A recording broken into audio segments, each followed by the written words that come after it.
Alright, punta natin itong nakisawsaw sa comment ng Israel-Iran war. At walang iba kundi si Pulong sumawsaw. Here we go. Makibalita tayo kay Attorney. Lutang kami pagtanghali, boss. Ay, lutang talaga. Sure, but not just any coffee. Dapat yung sobrang sarap na kape. Coffee ko brown. Wait lang. Sarap. Papa. Wait lang po.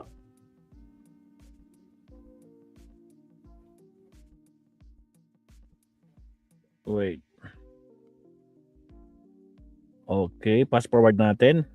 Naka 27 minutes na si attorney, palamang patapos na siya dito. So umpisan natin. Pero fast forward natin para matapos kagad. Bonao and Tatay Ray Aaron Magana. Anyway, private trip naman yung personal trip mga kaklir. Ha? Umalis siya ng Feb 25. Umalis siya ng Feb 25, supposed to be Feb 28 ang balik niya. Or ang, kasi yung TA niya, lumalabas is Feb 25 to Feb 28. So, kailan kaya siya nakabalik? Nakabalik na kaya sa Pilipinas? Kasi nag-Bangkok siya mga kaklir. Ha? Ano yun? Di naman nila makakaila yun. Feb 25 bumalis. So, yung pagbalik, hindi natin alam kung kailan ba siya bumalik. Nakabalik na ba siya? Kasi as of last night, kami namusta hindi pa siya nakabalik. Di natin alam kung bumalik siya kanina. Okay? Pero, kaya lang nasa records naman yun mga kaklir. So, wala. At the time, ano pa yun, may healing pa yung tatay niya, di ba? Lang naman ang ginastos ng gobyerno para sa kanya. Ang DFA, in the Middle East, Iran, and Tel Aviv, Israel are on full alert. The same as well for our embassies in the GCC countries, which have a large number of Filipinos. The President has directed the DFA and the DMW to immediately take steps and implement contingency plans to ensure the safety of Filipinos in these countries. Okay, yeah. The DFA has reported that there are, as of that time, mga kaklira, kahapon pa po to. Kahapon pa, nung pinigay po natin, bago tayo 6 o'clock pa po. 6 o'clock pa po namin ito, ako nag-share ng news na to, ng statement na to, sa media. And so the DFA has reported that there are no Filipinos affected or harmed as of, kanina umaga, wala pa rin naman report ng Pangulo. As of 9 o'clock yata yon ng umaga, kanina. The DFA has assured that embassies stand ready to assist our nationals. We continue to advise Filipinos to stay in their homes or safe places and refrain from going out to public places at this time. So kahapon pa po ito as of 6:06 p.m. Pero kanina mga ka-clear ay nagbigay din po ng mensahe ang ating Pangulo. Okay? Sa palagay ko po ay nambalitaan nyo na po na binomba ng Israel at saka ng Amerika ang Iran. At ang Iran naman ay sumagot at bomba naman ng mga American base sa United Arab Emirates, sa Bahrain, sa Oman at siyempre sa Israel. Alam naman natin, napakarami ang Pilipino diyan sa bandang Middle East. I'm sure nag-aalala kayo sa inyong mga kilala, mga kaibigan at mga anak na nandun. Mula nung nabalitaan natin na nagsimula itong gera, ay nag-monitor na kami kahapon pa ng late afternoon sa ating mga embassy, sa ating mga labor attaché, sa lahat ng mga embassy natin doon sa Middle East. At nais kong i-report sa ating mga kababayan na sa ngayon, as of 9 o'clock Sunday, wala po tayong natatanggap na report na may casualty na Pilipino. Wala pong Pilipino ang namatay, wala na Pilipino ang nasaktan. At sa ngayon ay patuloy ang aming pag-monitor para tiyakin na nasa magandang kalagayan ang ating mga kababayan sa Middle East. Ang ating tuloy-tuloy na binabantayan dahil ito'y kailangan natin tuloy-tuloy na bantayan at hindi ito tapos pa. Palagay ko patuloy pa itong gerang ito. Ngunit sa aming latest report ay ang ating mga kababayan ay nasa safe na lugar at sila ay kapunta sa mga bomb shelter kung saan sila at lumalayo sila doon sa mga bases ng Amerikano upang hindi naman sila mapalapit sa alanganin. Patuloy po ang pagre-report natin habang dumadating po ang report sa akin. Magandang umaga. Yan, okay mga kakli. So kahapon pa to kahapon pa po namin ibinigay ang mensahe ng Pangulo at ng DFA actually. Sabi ko sa inyo, nung binigay ko yung statement ng DFA as of 6:06 kagabi. Kagabi yun. Kaya doon sa mga naghahanap ng mga mensahe, kagabi dito sa vlog ko, hindi po dito, sa media po ipinilabas na yon. Kung nagbabasa lang po yung iba ng news o nanonood ng ibang news, makikita po nila ang mensahe ng DFA at ng Pangulo. Pero dahil dyan mga clear, nag-report ang Pangulo kaninang umaga, okay, meron napansin. Okay, ito. Nakita ko na ito mga clear, pero papansinin natin mamaya yung video ni Sir Vad. Okay? Ito mga clear, tingnan nyo ito Tingnan nyo yung issue ng ginawa ni Pulong. Oh! Ba? Hindi na nakakatulong. ng iintriga pa sa ganitong sitwasyon. Ayan, the decision of this, tignan mo, diba? To aggressively expand the EDCA sites in the Philippines is a grave national security concern and a clear sign of a government acting not in the interest of the Filipinos but a compliant puppet of the United States. Ayan siya.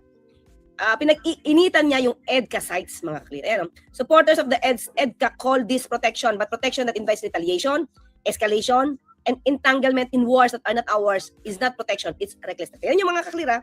Ito, nag-iisip pa lang siya na maaari tayong malagay. Maaari tayong malagay sa alanganin or sa disgrasya. Teka lang, mga kaklira, pakita ko to. Nandiyan ba sila? Si Argo nandun na. Argo. Ito kaya. Mga kaklira, wait lang. Okay, wait. May picture dito. Okay, wait lang. This is Feb 27. Wait lang. May report dito. Bale, anyway, ito kaya. Ito na lang. Kukunin ko to. Teka lang, ha?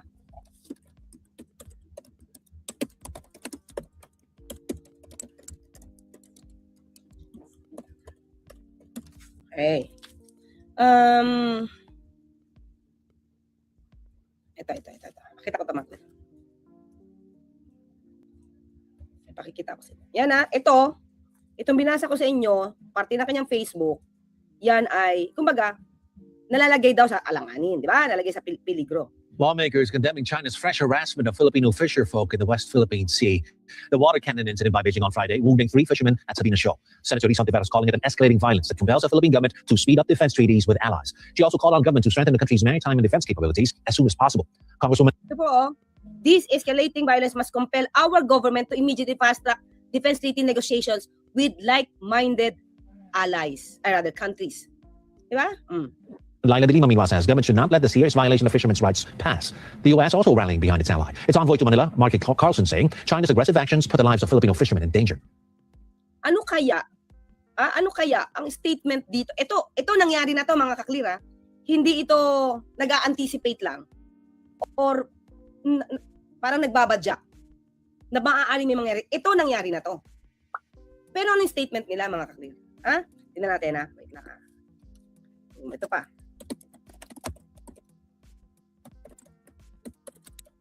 Wait lang po. Anong date yun? Anong date? Hanap yung date ito. Okay. Okay. Kita ko na. Ito mga kira. Ito. This is, kita ko lang sa inyo yung date. August 2024. Pakita ko ito. Ito, nangyari to hindi lang pangamba. Ito, share ko na.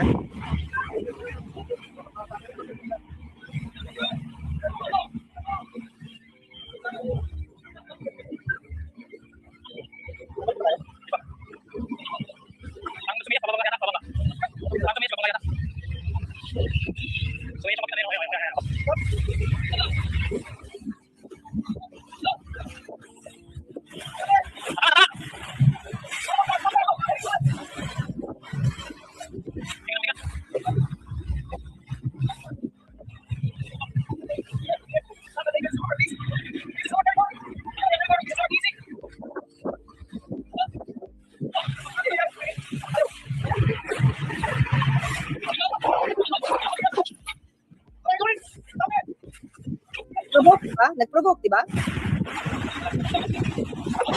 Sila ang dumikit, di ba? Okay. Ito, nangyari mga ka-clear.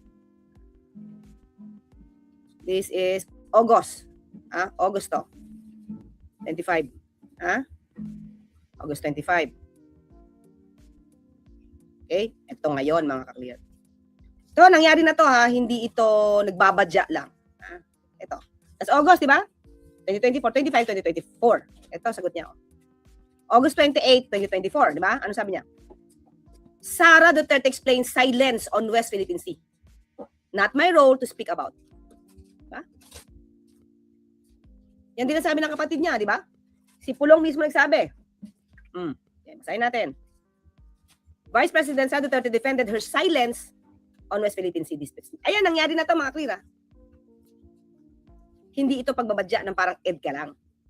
Diba? Sabi nila, may EDCA dito, kaya maaari, gano'n, di ba? Maaari. So, anong gusto nilang gawin? Di ba? Anong gusto nilang gawin? Sa EDCA sites, mga kaklir, kahit papaano, nagkakaroon yan ng exchange of ideas, exchange of knowledge, para tayo ma-advance. Diba? So, ang gusto nila pulong, tanggalin. O sige, basahin ko ito mga kaklir. Yan Asserting that it is the responsibility of relevant agencies or not her office to address the issues. Ayan Speaking at the House of Representatives Committee on Appropriations hearing on Tuesday, Duterte responded criticism regarding her silence on China's harassment of Filipino fisherfolk and Philippine Coast Guard personnel in the West Philippine Sea. According to Duterte, while silence can be perceived as lack of response on her part, it is well settled that crafting the foreign policy is President's responsibility. Bakit kayo ngayon sumasawsaw? Yun lang naman Kasi yung pinag-iingat niya yung mga Pilipino. Okay naman yun, walang problema yun mga kapatid. Lahat tayo dito, kahit hindi tayo public servant, pwede tayo magsita ng gano'n. Pero ang tanong lang naman dito, bakit pagdating sa mga mangingisda natin, sa mga Coast Guard natin, kapag may ganitong klaseng enkwentro at ang involved ay China, tahimik ka. Tahimik kayo, pati si Pulong, tahimik. Yun lang yung tanong doon. Di ba? While silence on specific harassment issues may be perceived, okay, it is essential to recognize that such decisions are made following established mandates that particular responsibilities of relevant agencies. It is well settled that the President is the chief architect of foreign policy. Yung pala He is the architect of foreign policy. Bakit sumasawsaw ngayon si Representative Pulong? Pati itong si VP Sara. Diba? Kung sasawsaw kayo, sa akin lang mga klira, okay lang yan, sumausaw tayo na sumausaw para sa kabutihan ng ating mga kababayan. Pero kung sasawsaw kayo, mga kaklir, dapat sa lahat. Diba? Sa lahat. Kasi, namimili. Tingnan ito, tingnan mo mga klira. Pakita ko ulit Tingnan mo kung paano ilarawan ni Pulong ang Pangulo. Yan. Ito ang nagkakamot, anong gagawin natin? Pero, ito ba natatandaan nyo?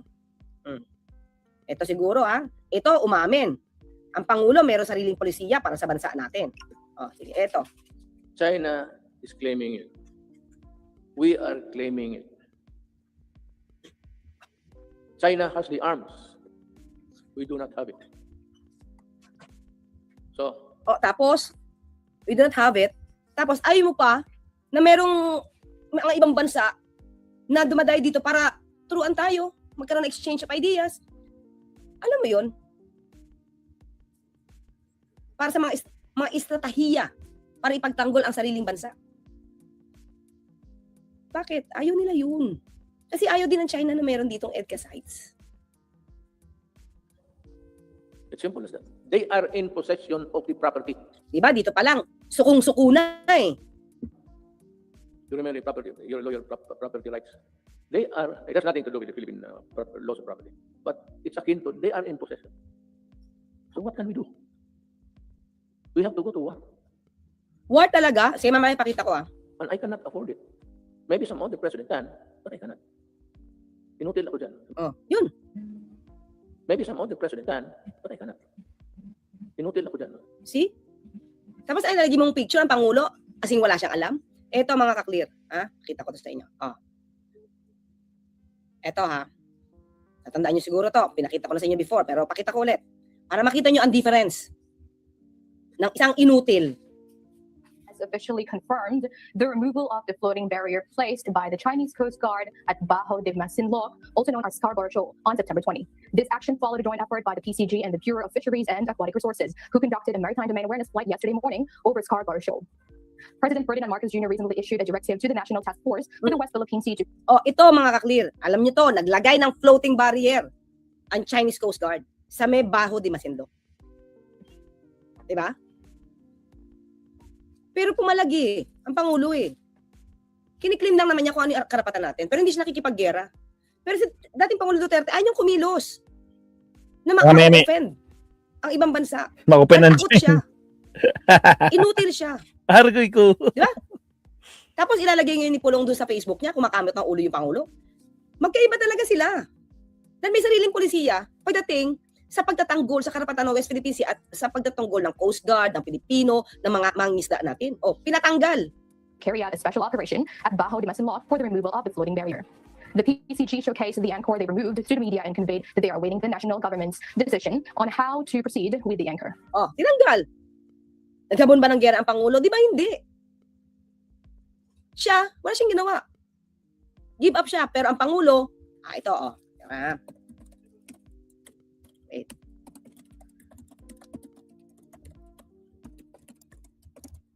Yeah. Kita ko to. Okay? Okay. Ulit, tapusin ko lang ito mga klip para alam niyo kung ano nangyari dito. Emphasizing their commitment to the directive, the PCG stated that if China reinstates a floating barrier, they will once again remove it, in line with the prior order from the president. Utos ng Pangulo, tanggalin. Tanggalin. Additional Kaya, alam niyo mga clear, ilang tonelada ang naipangisda ng mga mangingisda doon nung tinanggal yung floating barrier niyan. Ang sabi ng Pangulo noon, pag hindi niya tinanggal yan, mahihirapan ang mga mangingisda natin. Kaya yan tinanggal. the PCG refuted China's claim that the issue at Bajo de Masinloc is a mere dramatic display, reiterating the seriousness of the matter at hand. I would like to inform everyone that upon our verification for this particular MDA flight, there's no more floating barrier at the entrance of Bajo de Masinloc. On our side, I think what the president did in giving us Pangulo nag-utas, what the president did. instruction to remove the barrier is to show the Filipino people and also to show the world that the president is really sincere with his commitment that we're not going to surrender any square inch of our territory to any foreign power. Diba? Utos ng Pangulo. Utos ng Pangulo. O, ito pa mga clear. Ibangga natin doon sa nag-inutil sa inutil. Na umaming inutil. Di ako nagsasabi nun, siya ang umamin mga clear. I will not preside over any process that will abandon even 1 square inch of territory of the Republic of the Philippines to any foreign power. Mga clear, nagsalita bang inutil si Pangulong Duterte, may pumalakpak? Wala, inutil Oh.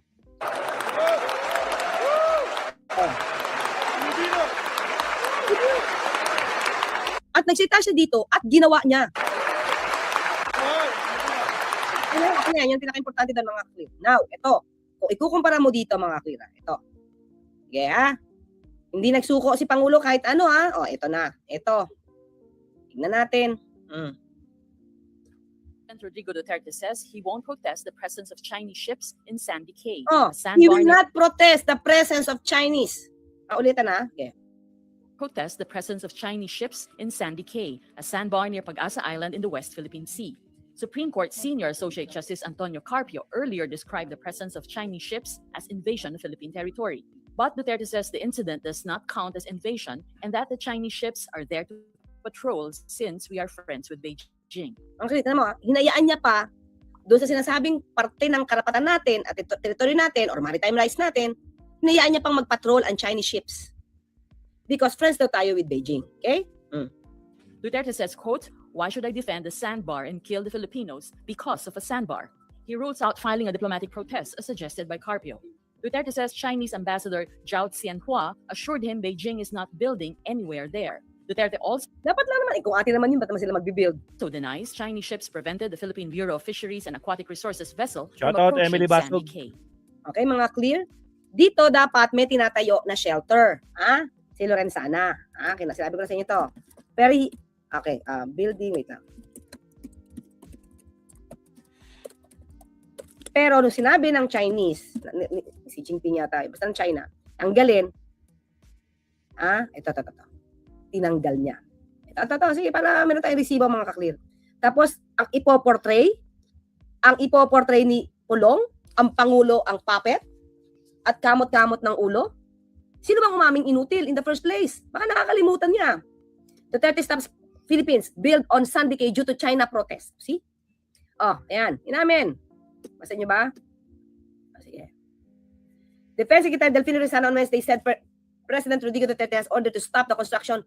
Ayan Sabi ni Lorenzana, inutos ni Duterte na ipahinto ang construction sa Sandy Cay. Ng structure dun. Kasi nag-oppose ang China. Sandy Cay is a newly formed sandbar near Filipino-controlled Pag-asa Island. Ito yung parang gustong ipamigay dahil hindi daw parte ng EEZ natin. Remember? So malapit sa diyan sa Pag-asa Island in the disputed South China Sea. So we tried, ito sabi nila sana, we tried to put some structures in one of the sandbars near our island. And the Chinese reacted they complain that we are occupying a new feature. Lorenzana said at the Albert the Narakantay ni attorney.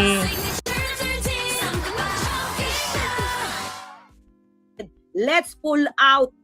Oh, sino ngayon ang kamot ulo? Sino yung inutil? Ang Pangulo na nagpatanggal ng floating barrier? Di ba? Si Sara Duterte na walang comment pagdating sa ganito. Okay, pakita ko sa inyo ulit para ma-remind kayo.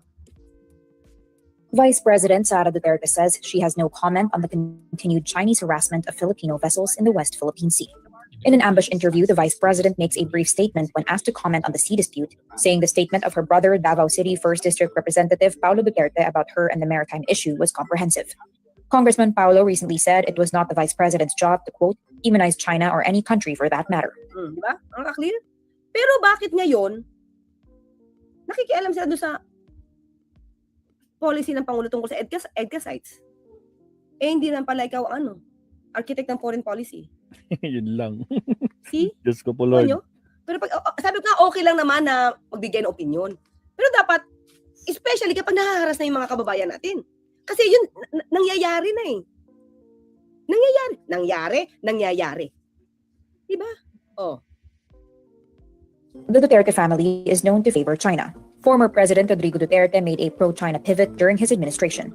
Meantime, the Philippines, the United States, Australia, and Japan successfully engaged in the first multilateral maritime cooperative activity, or MMCA, in the West Philippine Sea with, quote, no untoward incident. The MMCA comes amid increasing tension in the West Philippine Sea. Diba? Ito yung parang ayaw nila. Diba? Kaya ngayon, sinisiraan na naman ng Pangulo patungkol sa EDCA sites. Diba? Para mailatag, diba? Yung pati yung Typhoon missile? Typhoon, diba? Diba gustong patanggalin ni VP Sara? Kasi gusto rin patanggalin China yun eh. Diba? Ayan. Diba? Yun. Isa yun. Kasi sabi niya na wala daw independent foreign policy ang Pangulo. Ito, paano to mga kapatid? Wait, basa. Yung Secretary, pwede po tulungan nyo mga kababayan sa bahain, wala po, alam. Bahrain? Doon shelter ng Bahrain, nandoon po kasi ang mga anak at apo ko. Kamusta Ano na po tayo ngayon, ma'am? natin? Lahat po Bahrain. ngayon, Gustuin ko nga. tutok po ang DMW sa DFA. Opo, wala pong pinapabayaan dito. Kung saan ang shelter? Walang shelter. Kung saan ang shelter? Tingnan po, tatry ko po kung makukontak natin si Hindi pa po sumasagot sa ibang taga. Ite-text na lang po. Yan.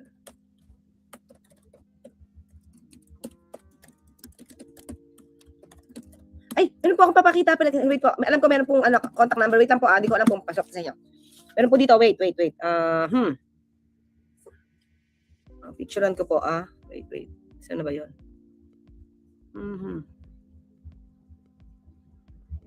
Ilan po, para makapagbigay ako ng contact number po.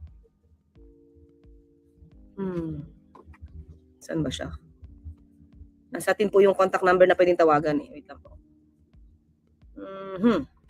Bigyan sa akin kanina. Pipicture ako na lang. Wait lang po. Saan na siya?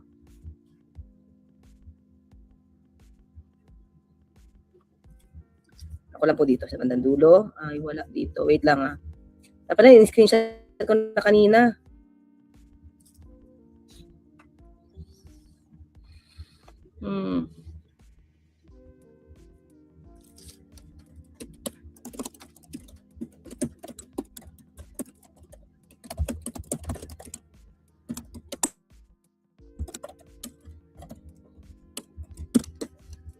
Wait, nasa ba yun? Kailan bago po tayo magtanda makuha nyo to?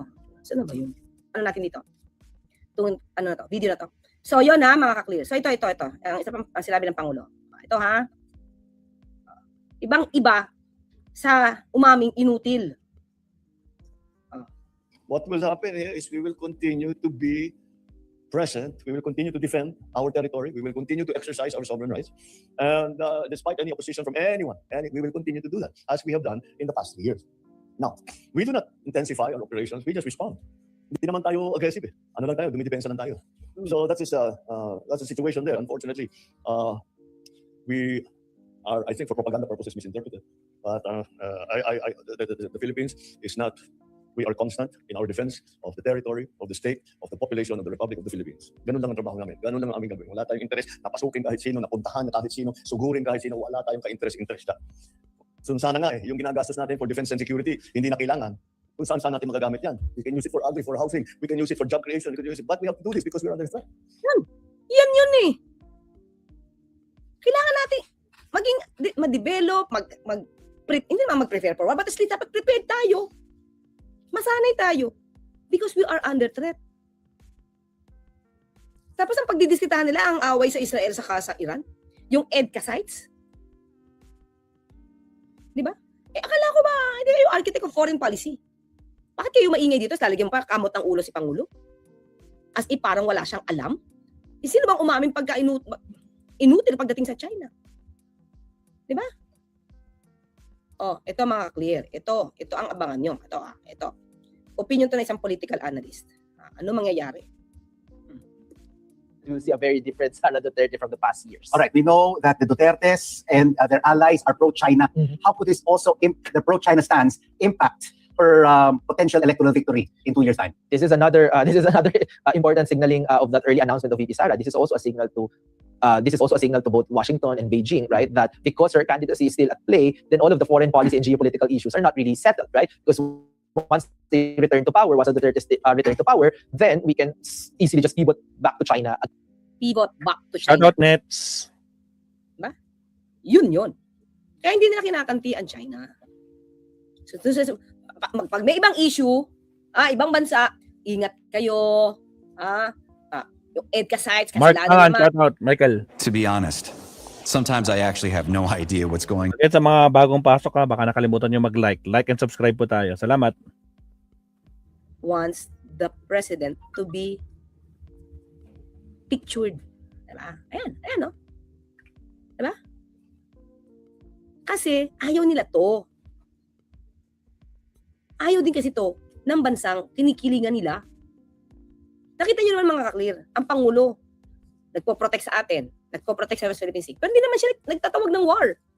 Samantalang ang dating Pangulo Duterte, gustong ipasok sa utak natin, hindi natin kaya, pagka nagkaroon ng giyera, sa unahan tayo, kayo mauna.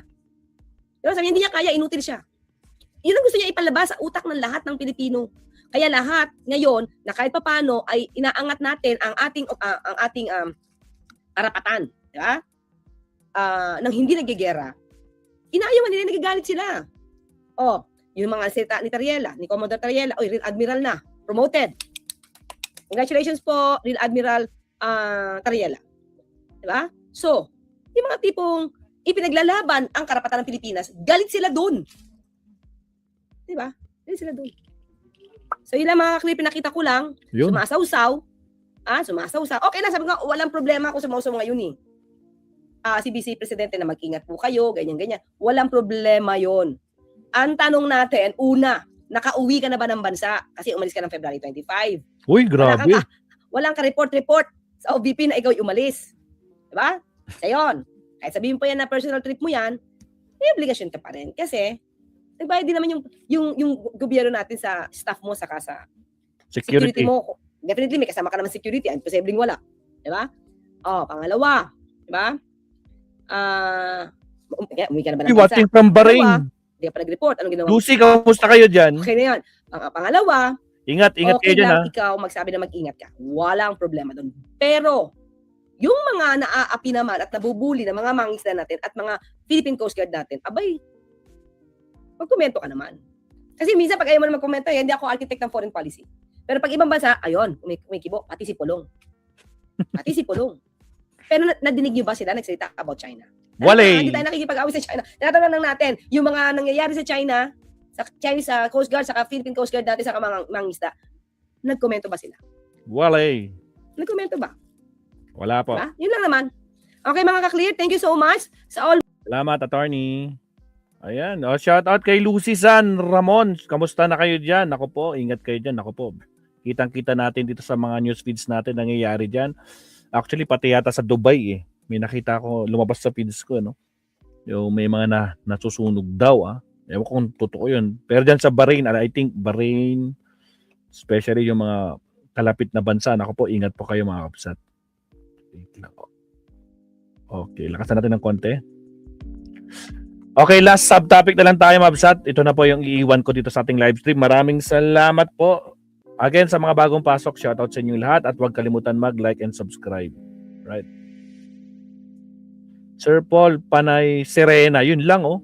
Kaya ingat kayo dyan, Kapsat, ha? Praying for your safety po. Hindi lang sa inyo, pati sa lahat po ng mga Pilipino mga nandyan po. Ingat po kayo.